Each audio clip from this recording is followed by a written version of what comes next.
আসসালামু আলাইকুম রহমতুল্লাহি ওবরকাতুহু। সম্মানিত দর্শক, আমার আজকের এই ভিডিওটি মূলত ভারতের যে প্রখ্যাত সাংবাদিক রজত শর্মা, সেই রজত শর্মার একটা বিখ্যাত অনুষ্ঠান আপকে আদালত আপনারা অনেকে দেখেছেন। অর্থাৎ নিজেকে নিজের কাছে প্রশ্নবিদ্ধ করা এবং সেই প্রশ্নের আলোকে এবং জবাবের আলোকে অন্যের নিকট নিজেকে তুলে ধরার যে একটা অনবদ্য প্রয়াস, ভারতের কিংবদন্তি সাংবাদিক রজত শর্মা তার আপকে আদালতের যে অনুষ্ঠানের মাধ্যমে তিনি চেষ্টা চালিয়ে আসছেন, এটা বিশ্বের মিডিয়া জগতের একটি মাইল ফলক। আমি দেখি তার অনুষ্ঠানটি অনেক দিন ধরে, যতদিন ধরে আমি জানছি, এবং একটি অনুষ্ঠান কখনো কখনো একাধিকবার আমি দেখেছি। তো সেই দিক থেকে আমার আজকের যে উপস্থাপনাটি নিজেকে নিয়ে মূলত অনেকটা সেই নিজের কাছে নিজের সে প্রশ্ন যে আমি কে, আমি কি করছি, আমার যারা দর্শক তারা আমাকে কেন পছন্দ করছেন, আমার যারা হেটার, যারা আমাকে ঘৃণা করেন, তারা কেন আমাকে ঘৃণা করছেন, অথবা আগামীতে যারা আমাকে ঘৃণা করবেন বা ভালোবাসবেন, তো সেক্ষেত্রে তারা যদি আমার সম্পর্কে কিছু তথ্যপাত্র তাদের জানা থাকে, তাহলে হয়তো তারা তাদের ঘৃণা করার ক্ষেত্রে বা ভালোবাসার ক্ষেত্রে সেটা সিদ্ধান্ত নিতে তারা ভালো করবেন, বা যাকে বলা হয় খুবই তারা সিস্টেমেটিক ওয়েতে সিদ্ধান্ত নিতে পারবেন। এখন অনেকে প্রশ্ন করতে পারেন যে আপনি, আমাদের তো এখন অশ্লীলতা শব্দে ভীষণভাবে ব্যবহৃত হচ্ছে, এবং আপনি যাই বলবেন তার মধ্যে দু চারটে গাল, দু চারটে অঙ্গভঙ্গি, অশ্লীল শব্দ, চোখ বাঁকানো, আঙ্গুল উঁচু করা, হাত উঁচু করা, যা মুখে আসে তাই বলা, এইগুলো না বললে মনে হচ্ছে যে কোনো কন্টেন্ট তৈরি করা যাচ্ছে না। গালাগাল করতে হবে, তারপর শেষে প্রতিপক্ষকে ভীষণভাবে আঘাত করতে হবে, মুখে যত অশ্লীল শব্দ আছে, মস্তিষ্কে যত অশ্লীল শব্দ আছে। তো সেই দিক থেকে আমার এই অনুষ্ঠান যারা দেখেন, যারা আমাকে ঘৃণা করেন, তারাও গালি দিয়ে বলতে পারেন যে তুমি কে, তুমি কে, এর সঙ্গে যার যে পছন্দ সেভাবে আপনারা সেই গালিটা যুক্ত করে নেন। তুমি কে যে তোমার কথা আমাদের শুনতে হবে, তুমি এমন কুতুব যে তোমার সম্পর্কে আমাদের জানতে হবে, তোমাকে কে জিজ্ঞেস করে, তোমার মানে আরো বাজে কথা যে তোমাকে জিজ্ঞাসা করার আমার কি দায় ঠিক আছে, তুমি মরে যাও, তুমি বেঁচে থাকো, তাতে আমাদের কিছু আসে যায় না, তুমি বাংলাদেশ একটা বিরক্তির নাম, তোমার মতো মানুষ মরে যাওয়া আর তেলাফোকা মরে যাওয়া, আর তোমার মতো মানুষ বেঁচে থাকা আর একটা টিকটিকির বেঁচে থাকা, এর কোনো মানে পার্থক্য আমরা দেখি না, যেটা হেটার। তো এত কিছুর পরেও যে বাস্তবতা হলো যে আমি 2009 সন থেকে লিখছি, এবং দেশের প্রথম শ্রেণীর পত্রপত্রিকাগুলোতে এই লেখাগুলো প্রকাশিত হচ্ছে। যখন প্রতি সপ্তাহে একটা লেখা লিখি, ইন্টারনেট মিলিয়ে সবকিছু মিলিয়ে 1 কোটি লোকের কাছে চলে যায়। তো সেই 1 কোটি লোকের মধ্যে দেশের প্রধানমন্ত্রী সে 2009 থেকে শুরু করে একেবারে রাস্তার কলা বিক্রেতা, এমনকি রিক্সাওয়ালাকেও আমি দেখেছি যে আমার লেখা বসে বসে মনোযোগ সহকারে পড়ছেন। তো কাজেই যারা আমাকে গালাগাল করছেন তাদের কথা যেভাবে আমি স্মরণ করি, এরকম 1 কোটি লোক, যেটা গুগলের রেকর্ড, পত্রিকার পাঠক, এবং পত্রিকার যে ইন্টারনেট পেজ থাকে, সেটা ফেসবুক, গুগল এবং তাদের যে ওয়েব, সেখানে যে তথ্য এবং ডাটা রয়েছে, সেটা সবসময় অন অ্যাভারেজে আমার যে লেখাগুলো 1 কোটি লোক পড়ছে প্রতি সপ্তাহে। নয়াদিগন্তে যখন লিখেছি, আপনারা রেকর্ড চেক করে দেখতে পারেন, 2009 থেকে একেবারে 2024 সন পর্যন্ত নয়াদিগন্তে লিখেছি। বাংলাদেশ প্রতিদিনে 2009 থেকে এখন পর্যন্ত লিখছি, মধ্যে কিছুদিন বিরতি ছিল। তো আমার একটা কমিটমেন্ট আছে পাঠকদের নিকট। আমি একটা নির্বাচিত সংসদ সদস্য, একেবারে প্রতিযোগিতামূলক ভোটে পাশ করে আসছি। বাংলাদেশের যে কয়টা আসনে 2008 সনে খুব হাড্ডাহাড্ডি লড়াই হয়েছে, আমার আসন তার মধ্যে অন্যতম, এবং সেখানে আমি প্রতিযোগিতামূলক পরিবেশে নির্বাচিত হয়ে তার চেয়ে বেশি প্রতিযোগিতার মধ্যে পড়ে আওয়ামী লীগের রাজনীতি করেছি 2009 থেকে 2014 পর্যন্ত। আবার তার চেয়ে বেশি প্রতিযোগিতা করে 2014 থেকে 18 পর্যন্ত এই ঢাকা শহরে আমাকে দাঁড়িয়ে থাকতে হয়েছে। আবার বিএনপিতে যখন যোগদান করলাম 2018 থেকে আজ অবধি আমাকে আওয়ামী লীগের সঙ্গে, বিএনপির সঙ্গে, জামাতের সঙ্গে, অন্যান্য যারা আছে সবার সঙ্গে লড়াই করে টিকে থাকতে হয়েছে। সো এটা আমার কাছে খুব সহজ মনে হয় না, আপনাদের কাছে খুব সহজ মনে হতে পারে, আমার কাছে খুব সহজ মনে হয় না। আর এত প্রতিযোগিতার মধ্যে থেকে আমার স্বাস্থ্যহানি হয়নি, অর্থহানি হয়নি, আলহামদুলিল্লাহ সুনাম হানি হয়নি, এবং আমার প্রতি মানুষের যে আগ্রহ এটা কমেনি। এই কারণ হলো আমি যে কাজগুলো করতাম সেই কাজে উন্নতি হচ্ছে। যেমন আমি 2009 সন থেকে টকশো করছি, এই সময়ের মধ্যে যারা স্টার ছিলেন আমার সাথে যারা ছিলেন তারা প্রায় সবাই হারিয়ে গেছেন, একজনও নেই। 2009 সনে যারা প্রথম টপ 10 যাদের বক্তব্য শোনার জন্য মানুষ পাগল হয়ে যেত, তো 2009-10 সনে আমি তাদের মধ্যে একজন ছিলাম। এখন গিয়ে দেখেন সেই 10 জনের মধ্যে হাতে গোনা 2-1 জন আছে, কিন্তু তাদেরকে এখন কেউ ডাকে না। যারা আছেন জীবিত আছেন কিন্তু তাদের কেউ ডাকেন না অথবা তারা যান না। আর একমাত্র আমি সে আগে 2009 সনে আমার যে টকশোতে যেভাবে ডাকাডাকি হতো, তো এখন সেভাবে ডাকছে, যেভাবে আগে পত্রিকায় লিখতাম সেভাবে লিখছে, যেভাবে মানুষ আমার কথা শুনতো এখন শুনছে। তো কোনো জায়গাতে আমার কোনো সমস্যা হয়নি। আমার বন্ধুর সংখ্যা বেড়েছে, শত্রুর সংখ্যাও বেড়েছে, এই কারণ হলো দেশের জনগণের সংখ্যা বেড়েছে। আমাকে নিয়ে মানুষের আগ্রহ কোনো রকমভাবেই কমছে না। সে লোকটা করছে কি, তার কি আছে, কেন সে এত নড়াচড়া করছে? কেউ বলছে যে এই ডক্টর ইউনূসকে সে স্বস্তিতে থাকতে দিচ্ছে না, কেন তাকে গ্রেপ্তার করা হচ্ছে না, ওকে জেলে পড়া হচ্ছে না। অনেকে দেশের বাইরে থেকে বলছে ওকে ধরো, ওকে মারো, কিন্তু কেউ দেশে এসে আমাকে মারছে না। তো তারা খুব আশ্চর্য হয়ে যাচ্ছে যে এই লোকটা কে, এখন তাকে কেন পাগলা গারদে নেওয়া হচ্ছে না? এ তো তার ব্রেইন এলোমেলো হয়ে গেছে, সে সকালে এক কথা বলে, বিকেলে এক কথা বলে, সে কুটনামি করে, ইত্যাদি ইত্যাদি নানা রকম। তো এই সকল বিষয় নিয়ে খুব সংক্ষেপে আলোচনা করবো যেন আপনাদের ধৈর্যচ্যুতি না ঘটে। প্রথমত এখানে বাংলাদেশে একটা শব্দ খুব ব্যবহৃত হয়, সেটা হল গুজব। আসলে গুজব যে শব্দটা, এখানে দুটো ব্যাপার আছে। একটা হলো গল্প বলা। গল্প বলেন যারা, সেটা রবীন্দ্রনাথ বলেন, বঙ্কিম বলেন, মানে এটা কিন্তু একেবারে শতভাগ মিথ্যা। তাদের যে একটা কল্পনা, যেটা মানুষকে আপনাকে একটা কল্পনার জগতে নিয়ে যাচ্ছেন, এটাকেও আপনি এক ধরনের গুজব বলতে পারেন।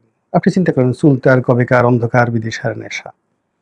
তো চুলতার কবেকার অন্ধকার বিদিশার নেশা, এরকম কি কোনো নারী আছে? খুঁজে পাবেন? কিংবা মোনালিসা বলে যাকে বলা হয়, কোনো নারী পৃথিবীতে ছিল? লিওনার্দো দা ভিঞ্চির সেই যাকে বলা হয় বিখ্যাত চিত্রপট, এটাকে আপনি কত বড় গুজবের কথা বলবেন? কিংবা মাইকেল অ্যাঞ্জেলোর যে বিখ্যাত ভাস্কর্য রয়েছে ডেভিড, মানে হযরত দাউদ আলাইহিস সালাম ন্যাংটা হয়ে আছেন, তার লিঙ্গ থেকে শুরু করে তার পশ্চাৎদেশ, তার যাকে বলা হয় গুহ্যদ্বার, সবকিছু তিনি নিখুঁতভাবে ফুটিয়ে সেই এমন একটা ছবি এঁকেছেন, নাম দিয়েছেন ডেভিড, হযরত দাউদ আলাইহিস সালাম দিয়ে। আবার সেটা খ্রিস্টানদের যে পোপের যে বাসভবন, সবচেয়ে পবিত্র জায়গা ভ্যাটিকান সিটি, সেখানে আবার সেই ভাস্কর্যটা উলঙ্গ একজন নবীর উলঙ্গ ভাস্কর্য তৈরি করা হয়েছে। আর এটাকে আপনি কত বড় গুজব বলবেন? এটাকে কি আপনি স্ক্যাপচার বলবেন, আর্ট বলবেন, কালচার বলবেন, ইতিহাস বলবেন, নাকি গুজব বলবেন? রাজনীতিতে যে গোয়েবলসের কথা বলা হয়, রাজনীতিতে যে আবুল ফজলের কথা বলা হয়, রাজনীতিতে সেই কেন মোল্লা দো পেয়াজা এত বিখ্যাত, কেন রাজনীতিতে গোপাল ভাঁড় এত বিখ্যাত, এখন পর্যন্ত আমরা কেন গোপাল ভাঁড়কে ভুলতে পারছি না? কেন এই জিনিসগুলো? কিংবা আমাদের বাংলা সিনেমাতে কেন নায়কের একজন বন্ধু থাকতে হবে, নায়িকার একজন বান্ধবী থাকতে হবে, এবং বান্ধবীদের মধ্যে একজন দুজন থাকবেন যারা খুব রসালো কথাবার্তা বলেন, যেটাকে বলা হয় কৌতুক করেন? কেন এই জিনিসগুলো হয়? হাবা হাসমতের সাথে নায়কের সোহেল রানার কেন এত খাতির থাকবে? সোহেল রানা তো রাফ অ্যান্ড টাফ একজন মানুষ, তার বন্ধু কেন হাবা হাসমত হবেন? কিংবা তার বন্ধু কেন ওয়াসিম যখন নায়ক ছিলেন, রাজকুমার, তার বন্ধু কেন টেলিসামাত হবেন? এই জিনিসগুলো মূলত ব্যাপার হলো যে আমাদের এই সমাজে যেমন বলে না পাগল ছাড়া দুনিয়া চলে না, তেমনি গুজব ছাড়া এই পৃথিবী চলে না। এখন এই পৃথিবীতে যা দেখেন আপনি, যে যুদ্ধ হচ্ছে, বা মানে রাশিয়া ইউক্রেনের যুদ্ধ, ইরান এবং ইসরায়েলের যে যুদ্ধ, 99.99% হলো গুজব। এখন সেই গুজবটা কি? গুজবটা হলো মানুষ যা কল্পনা করে, যার সঙ্গে বাস্তবের হয়তো মিল নেই, সে যে স্বপ্ন দেখে অথবা তার মধ্যে যে ভয়, যে আতঙ্ক, এটাকে যে যেভাবে প্রকাশ করে, তার সেই প্রকাশ ভঙ্গিটাই কখনো কবিতা হয়ে যায়, কখনো সাহিত্য হয়ে যায়, কখনো এপিক হয়ে যায়, কখনো গুজব হয়ে যায়, কখনো হুমকি হয়ে যায়, কখনো যুদ্ধ হয়ে যায়, এবং পুরো জিনিসটারই কোনো বেসিস থাকে না।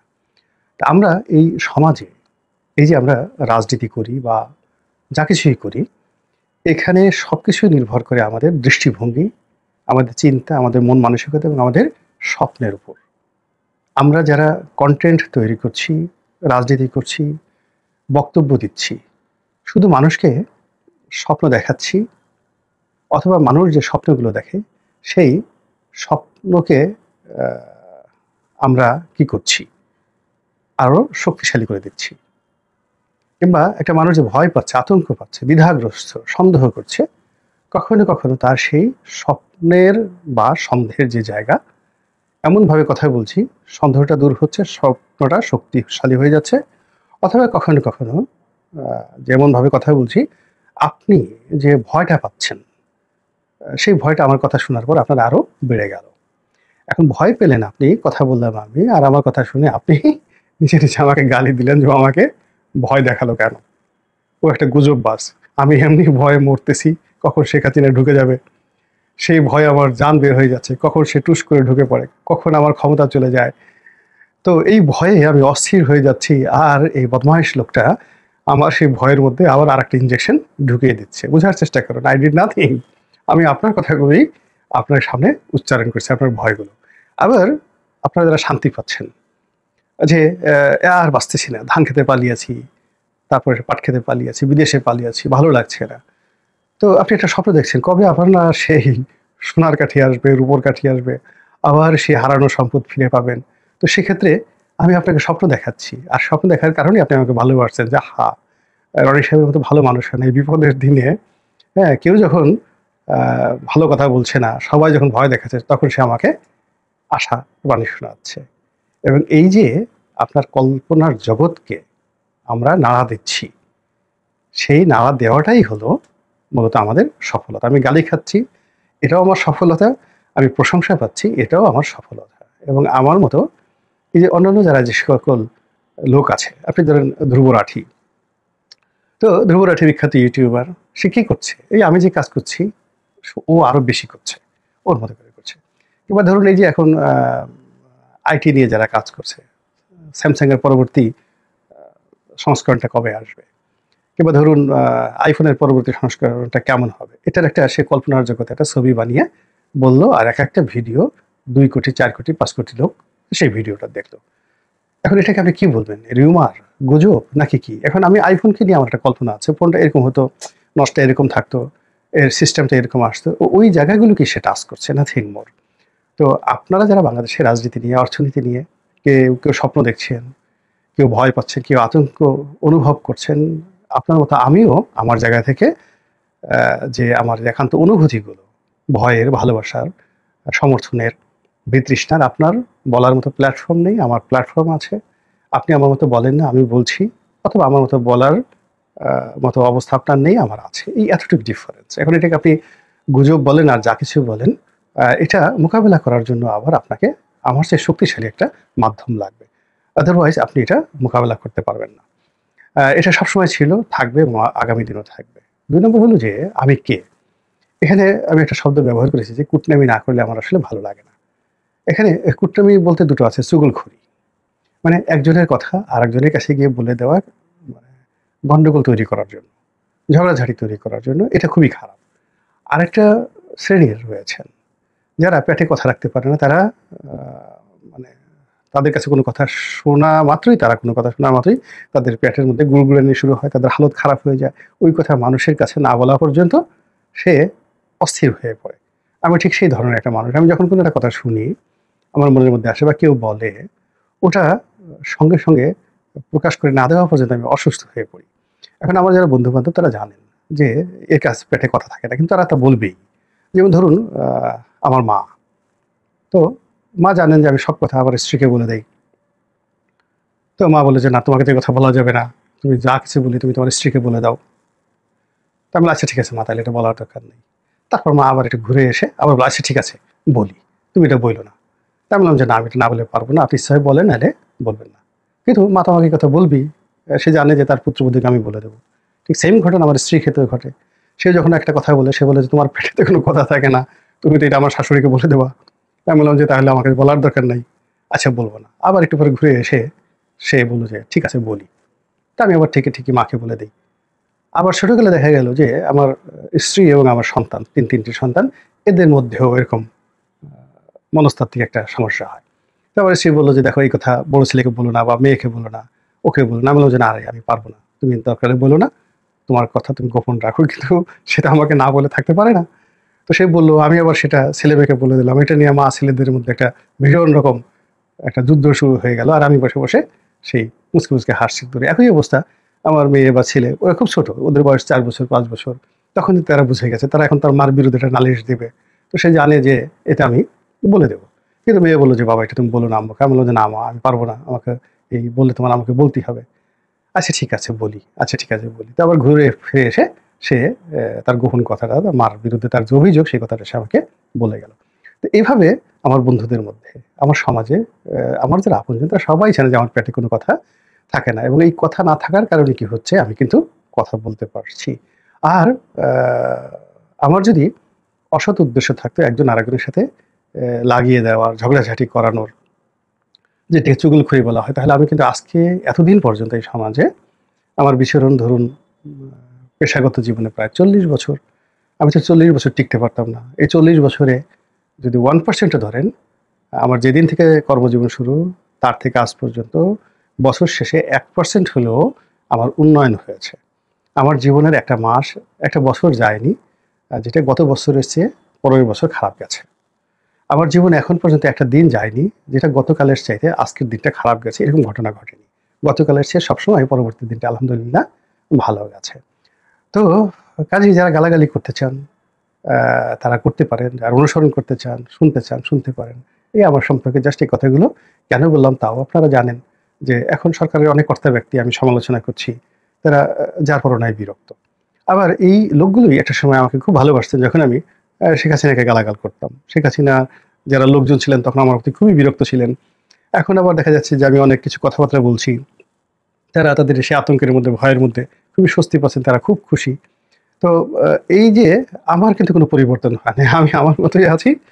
কিন্তু আমার যারা দর্শক এবং শ্রোতা, তাদের অবস্থার পরিবর্তন হয়েছে। কেউ ক্ষমতাধর হয়েছেন, কেউ ক্ষমতা হারিয়েছেন, কেউ আ জেলে গেছেন, কেউ জেলে পাঠাচ্ছেন। আর আমি আমার ক্ষুদ্র জায়গাতে কটা ডাল আলু ভর্তা দিয়ে ভাত খেয়ে সেই রামপ্রসাদ গানের মতো চাইনে মাগো রাজা হতে আমি আমার মতো আলহামদুলিল্লাহ ভালো আছি। আল্লাহ আপনাদের সবাইকে ভালো রাখুন, সুস্থ রাখুন। আসসালামু আলাইকুম ওয়া রাহমাতুল্লাহি ওয়া বারাকাতুহু।